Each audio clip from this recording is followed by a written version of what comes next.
Could I have your attention, please? Thank you all for coming.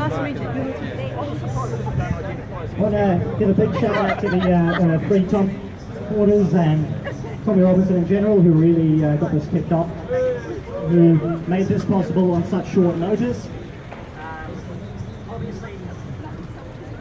Obviously, free speech in New Zealand is under threat right now. You're here because Lauren Southern and Stephen Molyneux had their event pulled out by the mayor, Phil Goff.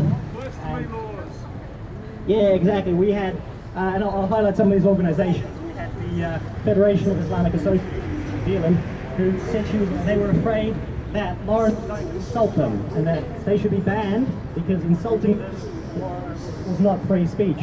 Well, I've dealt with a lot of insults, and insults are absolutely part of free speech.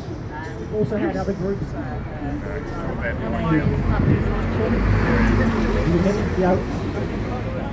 The microphone's cutting out. I'll cut Sorry about that. And of course, the ironically named Peace Action as well threatened violence against the Basic Centre, against Lauren Southern, against Stephen Molyneux, and against everyone who would attend their event. Thank you for coming again, and it's good to have such a great turnout.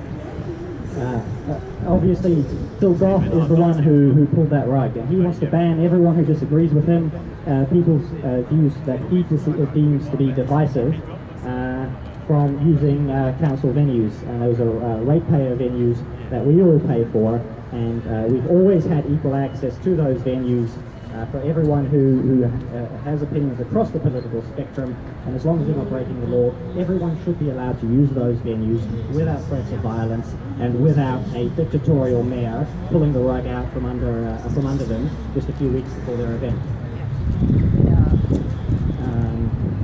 I've also got some good news around the court action as well that's underway against the Auckland Council. One of our speakers today was going to be Jordan Williams from the Free Speech Coalition, and the bad news is that he can't be here to give a speech today, but the good news is he's working on the court case right now in Wellington. They've got a team of, I believe, 5 lawyers at the moment working to get that action taken up to the judicial review against the Auckland Council pushed through, and we want to get access to all venues restored for everyone.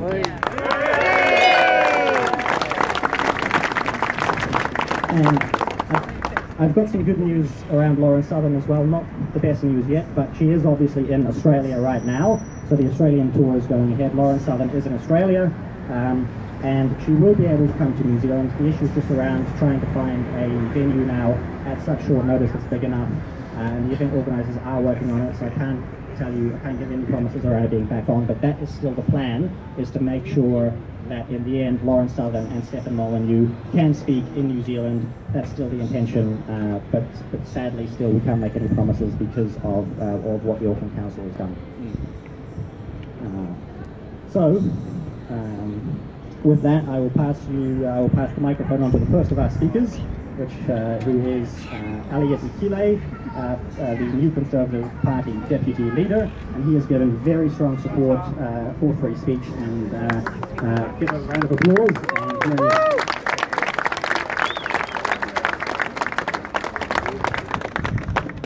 ka taka te titi, ka taka te ka taka I huki ko au, te hei mauri ora.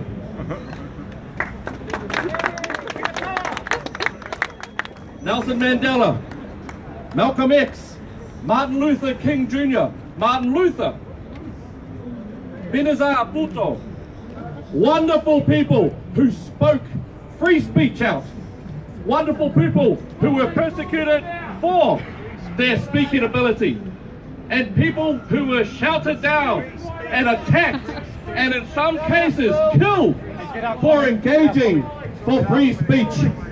This is the very nature of free speech. And one of the wonderful things that we have about free speech is first we must define it in order to value it. In order to value it, we must define it. And I would say this, how do we define free speech? Do we define it as a transaction, a transactional right? You could argue that that is the case. My grandfathers, your people fought in a war to defend against the conformity of ideology. We fought a war against being forced to accept a belief that is not freedom. Then we must step up and defend what our grandparents, our parents defended. Their legacy must be protected for the future of our grandchildren, for that freedom.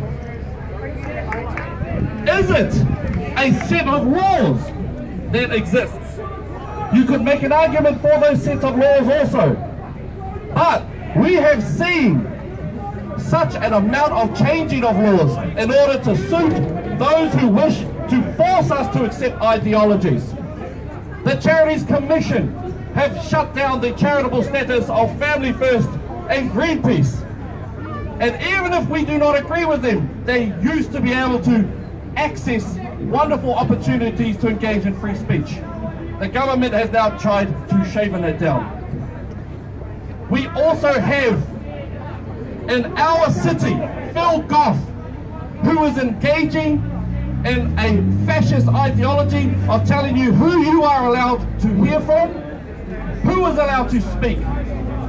And Frederick Douglass, the great slave who escaped and became a great intellectual orator, said shutting down free speech hurts both the speaker and the hearer.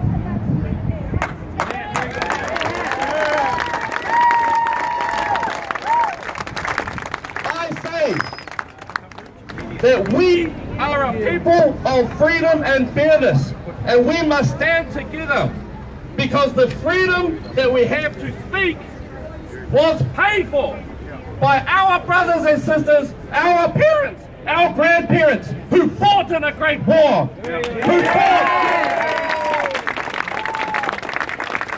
I say to Phil Goff, don't you dare tell me what I am allowed to hear, what I am allowed to think.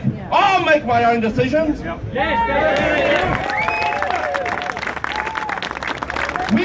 are not your serfs. We do not follow you. You are our employee. Those are our venues. We all pay rates.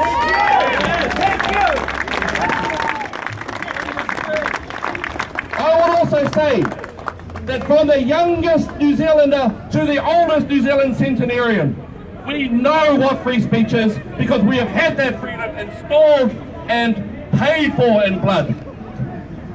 And so, perhaps the greatest thing is not to define free speech by what we have, but by what we are witnessing is being lost.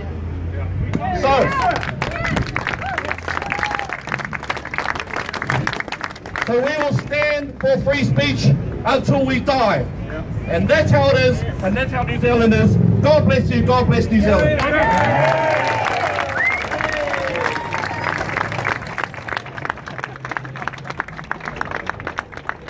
Thank you very much. Our next speaker here is Stephen Berry from the ACT Party. I've known him for a while. He is a stalwart defender of free speech, of free expression, of free association. And please listen to him. Thank you very much, everybody. Welcome, and thank you for coming along. Welcome to our neo-Marxist brothers over the end there. Bring a siren next time. I've got one thing right about this debate, just the one thing. It's not a gold award, it's more of a stopped clock situation. He stated that freedom of speech is not an obligation upon others to provide a platform. He's correct about that. But the issue we have here is that these are not private venues. They don't have private owners. They're owned by the council. And it is a direct violation of the Bill of Rights for the council to be discriminating against people on the basis of political opinion and giving these venues out. Thank you. The New Zealand Labour Party has used the Bruce Mason Theatre for its annual conferences. We've had Kim.com in the town hall for his horrendous messages in 2014. These visitors from Canada are nothing compared to that. This issue has become an absolute mess because of the incompetence and miscommunication by Auckland Council. 7 minutes before Auckland Live announced the reasons for this, Phil Goff put out a tweet in which he made very clear his reasons for the ban were the political opinions of these speakers. Then 7 minutes later, Auckland Live came out and said this is a health and safety issue.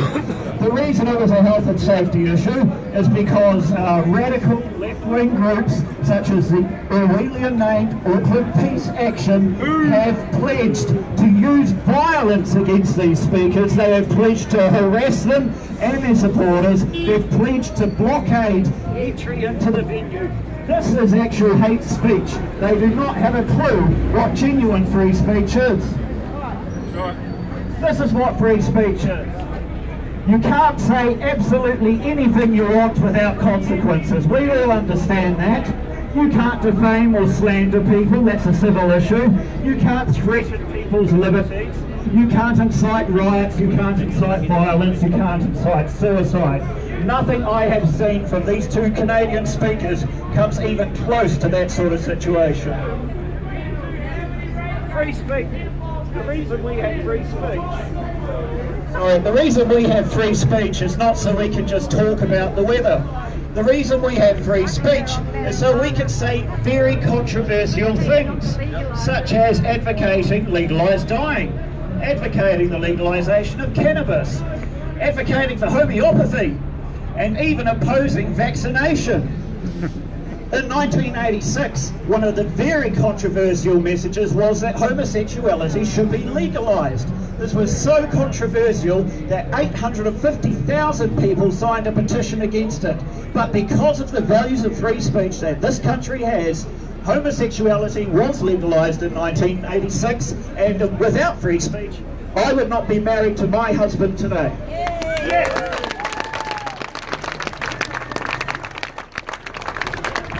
The battles for equality for LGBT people have been largely won, but the people who have been involved in those battles are addicted to outrage. It gives their lives meaning, and that's why we're now debating academic stuff as dozens of genders and gay conversion therapy. But the minorities have the most to gain from free speech. The majority of people actually have, are quite comfortable in the status quo, and if we don't have free speech, we can't make equality for everyone that's currently oppressed. What's the biggest price for free speech? Well, you might be offended, and that is a price that I'm quite willing to pay. And when you're speaking to an audience like this, I could have a debate about why the Kia is the best bird in New Zealand for the Kiwi. So offence is not a reason for reducing free speech, and I tell you what, every time I hear someone say that I shouldn't be able to offend them, I'm offended. So how are you going to deal with that?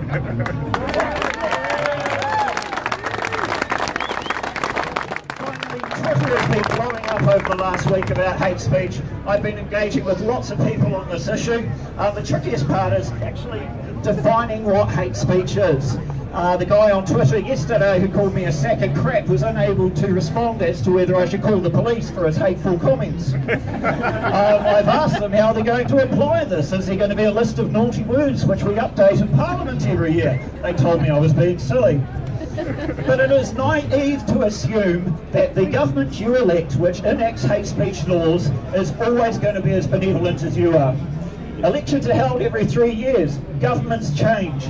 People defining hate will be different. And who is going to define hate? Who is going to enforce it? The very last people you would ever want doing it. Yes. We only have to look at Russia, which has hate speech laws, and those have been applied against LGBT activists and against people trying to help young people who are coming to terms with being gay. Hate speech laws are crushing liberties in Russia. Finally, I just want to say thank you very much for coming out. Free speech is fundamental. It will not be compromised, it will not be negotiated, and when threatened, we will always defend it. Thank you very much.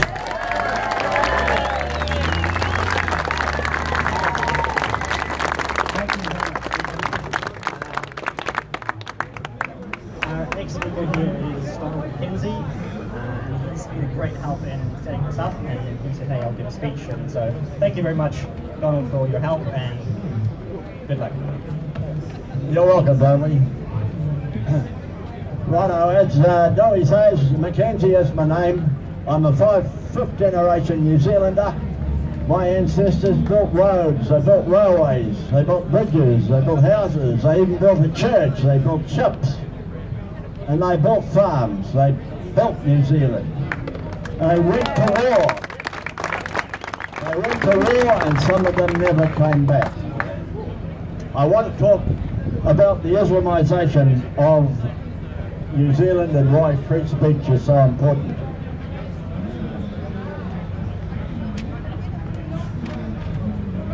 Remember, Tommy Robinson is locked up today because the United Kingdom has laws that curb free speech, and so jail for Tommy and any other Briton who speaks the truth. Yes, in Britain you can even be hauled into court by quoting Winston Churchill.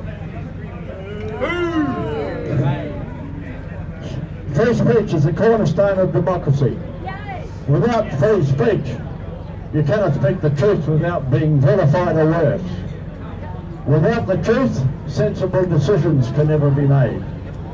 Without the truth, a country slides down the path of tyranny. We're in the middle of a war, and we better believe it. Traitorous behaviour. Let us look at those organisations whose behaviour borders on treason in the light of the plan that political Islam has for us. Our political parties keep their heads down rather than speaking out on the strife that is happening in Europe and elsewhere, created by the adherents of Muhammad.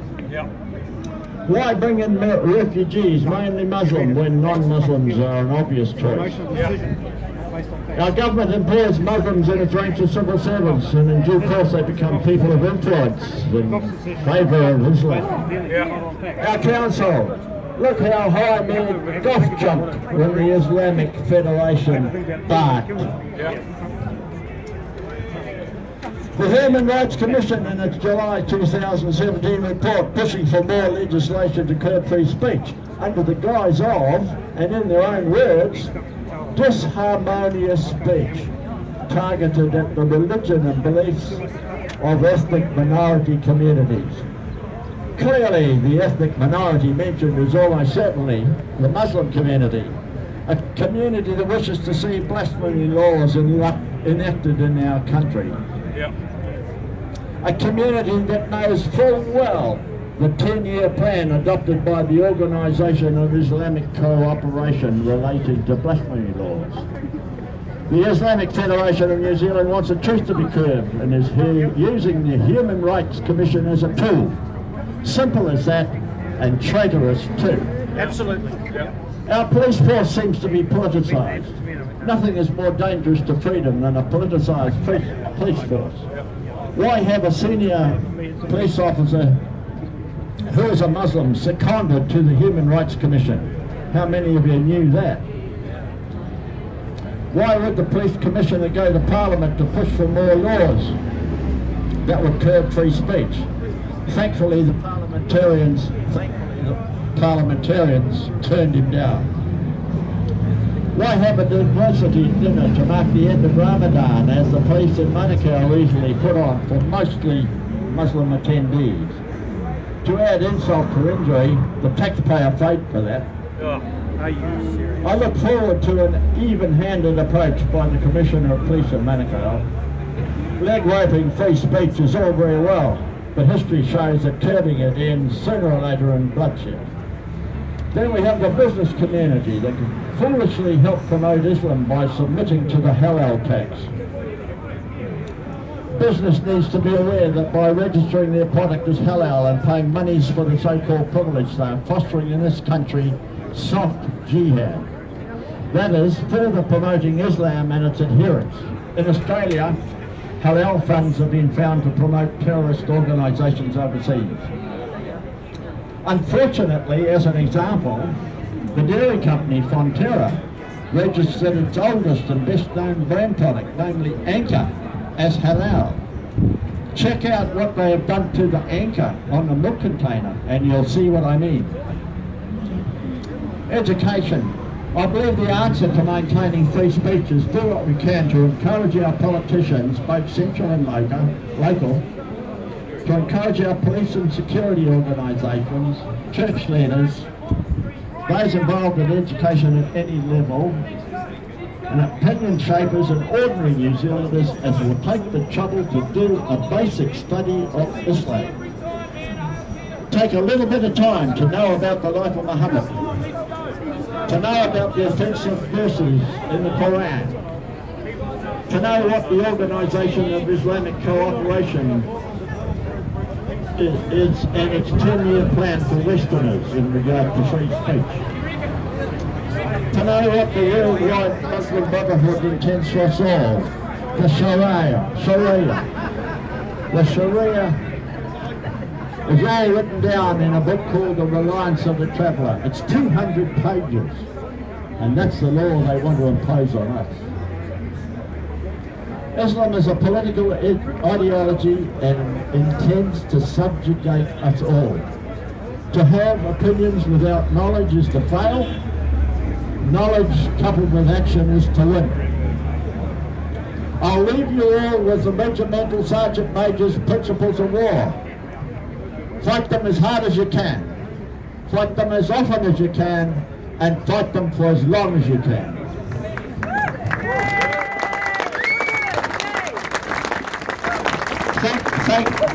Thank you, patriots all, and I thank you to the coalition for free speech.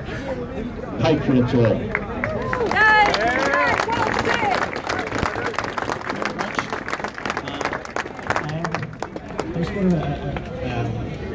I read a story last week that a woman in Iran, for dancing in the streets and for taking off her hijab, she's spending 20 years in prison.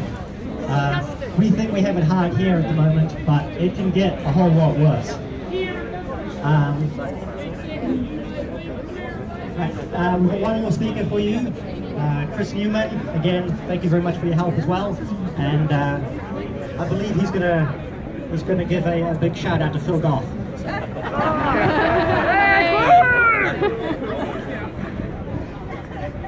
Hi everybody, I can see a lot of patriot genes around me. Patriot genetics is inherent within the Kiwis. We have Anzac Day, which celebrates and recognises those patriot genes.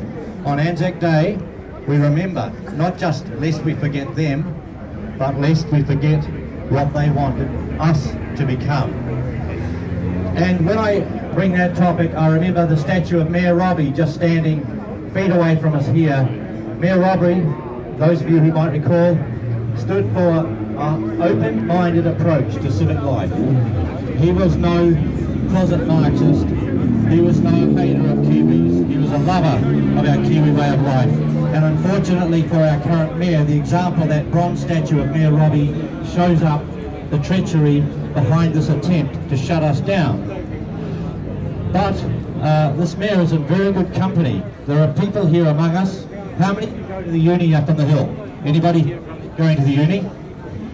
Are you free up on that university, on that hill, to express your mind as a Kiwi in New Zealand? No way. What's happened? The attack on the mind and the heart of the people has got into the schools, down to frightening the school kids, and all the way back up to the university, where people are learning, young people learning to have their first ideas and to explore, and that is being shut down the same way that Mayor attempted to shut down Molyneux and Southern, having an event for 2 hours, people. Just 2 hours. What would two Canadians be able to do to your mind, sir, in 2 hours? Would they turn it to jelly and make you a hater of everything? I doubt that very much. We've had a chat before and you're very open-minded. So there is no risk to us for 2 hours with two Canadians in a city hall, is there? In a venue, the Bruce Mason Centre. What's the risk up at the university of people thinking other than the leftist, socialist, destructive agenda? That's the very thing that Tommy Robinson was standing on those court steps, bringing to people's attention. What is going on in front of us? How can we educate ourselves about our society? rape gangs in Britain destroying the lives of thousands of young women. That ties in with all of our social science. We know this kind of activity destroys the future generation. But if the future generation at the university is having their minds done in the same way, what chance is there for our nation? So, you're doomed. We're going to fight. We're going to organise. Lieutenant Colonel Mackenzie has got very good instincts, because he said to me once, he said, you know, Chris, in a foxhole, nobody can be an atheist. He's confronted the hard edge of it, and that's what it comes down to. Too much decadence, too much luxury, too much ease. And the Mayor has done us a good service, because he's opened up the scab, lifted the scab off this underlying sickness, this disease of people going along with things that are wrong. Sending our young people to university and not knowing what's happening up there, because some of them are trusted with public office. And we have to come to terms with this. Even in the elementary schools, the same influence. So the point on Islam is very interesting, and the fact that we have a speaker and from the Islamic side who went to Mr. Goff and spoke entirely about how he had been to the Minister for Ethnic Communities, the Human Rights Commission, and these other groups in the government. Why did he do so? Because of his hurt feelings. He imagined he was going to have hurt feelings. Now we know that Lauren Southern and Stephen Molyneux have something to say about Islam, but they're not out there attacking Muslims. They are attacking an ideology, a political theology, and a whole approach. Yes.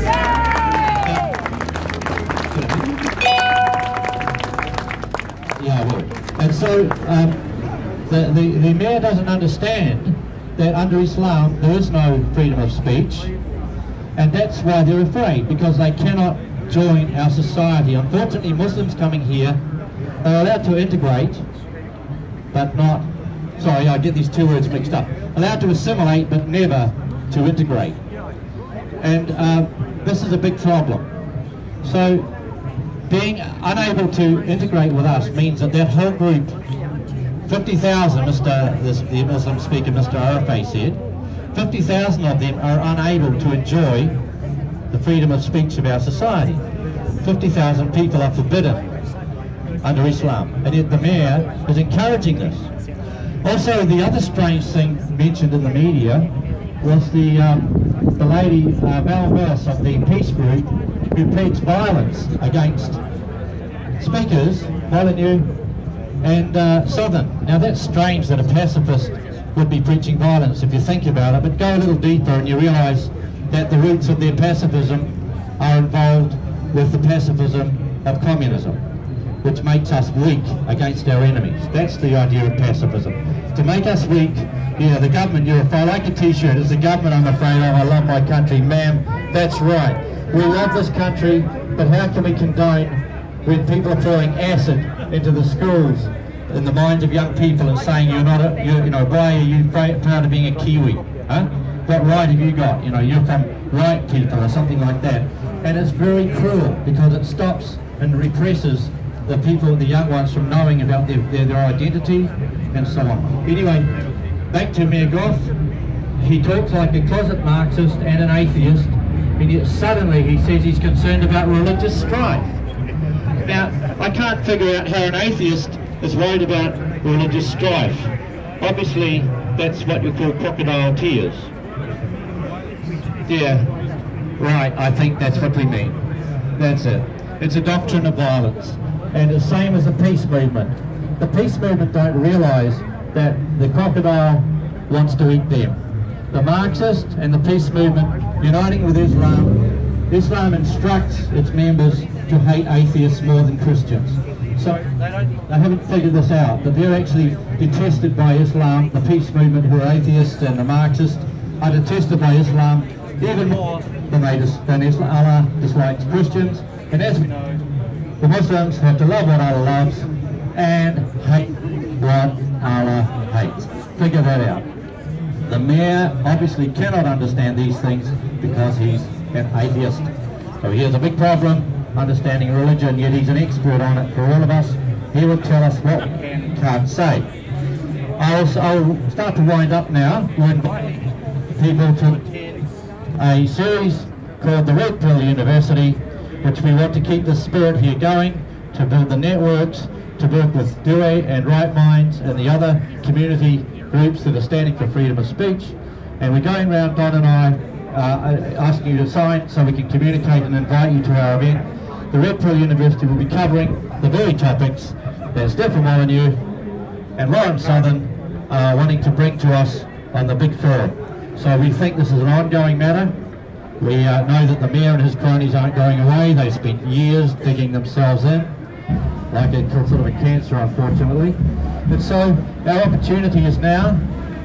Dewey and the other organisers have done a great job waking us up, and I'll hand the mic back to Dewey, and thank you all for your patriot genes and bringing them to the fore.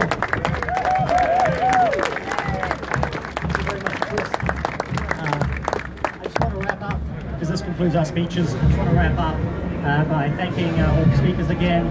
Thank you very much to Elliot from the New Conservatives. Thank you very much to Stephen from ACT. Thank you very much to Don and Chris here as well. And I've had people approach me during this time. I've had journalists come and speak to me. I've had Muslims come speak to me, and they say, hey, I'd love to be there. I'd love to be out in public, but it's too dangerous for us. And so thank you all for coming out here in public and making yourselves seen, making yourselves heard, because we need to speak up for everybody. And especially the people who can't speak up for themselves because they think it's too dangerous, because they might risk their jobs, their livelihoods, they might be risking their very lives by speaking up. So thank you very much for coming. I think it's important to conclude by saying that not everyone agrees with everyone, not everyone agrees with anything necessarily that Tommy says, or that Lauren has to say, or that Stefan has to say, or that I've got to say. Not everyone here agrees with each other. We all disagree, and that's why we're here, and that's why we are supporting freedom of speech, because we need to be free to disagree, we need to be free to have these discussions, and we need to be free so that we can all exchange ideas and learn things. And thank you very much again. And that